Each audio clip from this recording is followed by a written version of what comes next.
Highway पर सफर करने वाले लोगों के लिए राहत की खबर है। केंद्रीय मंत्री नितिन गडकरी ने ऐलान किया है कि सरकार जल्द ही हाईवे यूजर्स के लिए नई कंसेशनल टोल चार्ज योजना लाने वाली है। कंसेशन कैसे मिलेगा, इस पर चर्चा चल रही है। इस योजना के तहत जो लोग रेगुलर बेसिस पर हाईवे का इस्तेमाल करते हैं, जो रोजाना टोल से गुजरते आते हैं, उन्हें टोल टैक्स में रियायत दी जाएगी। सरकार का मानना है कि इससे न सिर्फ यात्रियों का खर्च घटेगा, बल्कि टोल प्लाजा पर लगने वाली लंबी कतारों से भी राहत मिलेगी। सर, टोल घटाने की नौबत आई क्यों?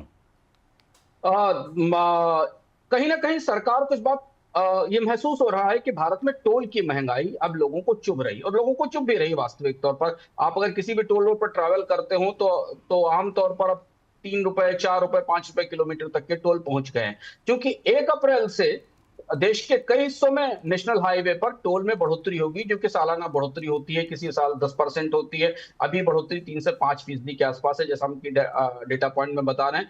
इससे पहले सरकार एक नई टोल पॉलिसी लाने की कोशिश कर रही है, जिसके जरिए ये व्यवस्था दी जाएगी कि शायद जो लोग नियमित यात्रा करते हैं उन्हें कुछ रियायत मिले। एनएचएआई हर साल महंगाई की दर के आधार पर, लागत के आधार पर टोल की दरों में बढ़ोतरी करता है, 5% तक की बढ़ोतरी करता है। कुछ आंकड़े आपके सामने हैं जो आपको डेटा पॉइंट में दिखाई देंगे।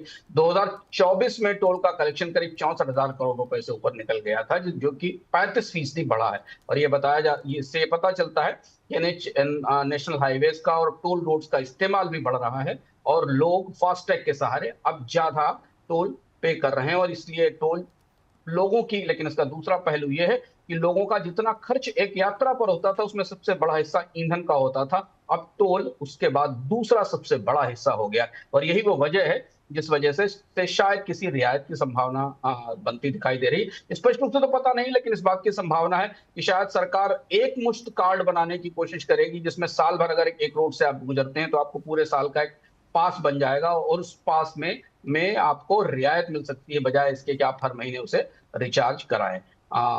ये लंबे समय के बाद टोल की पॉलिसी में एक शिफ्ट आ रहा है, बदलाव आ रहा है, जिस पर हमारी निगाहें रहेंगी।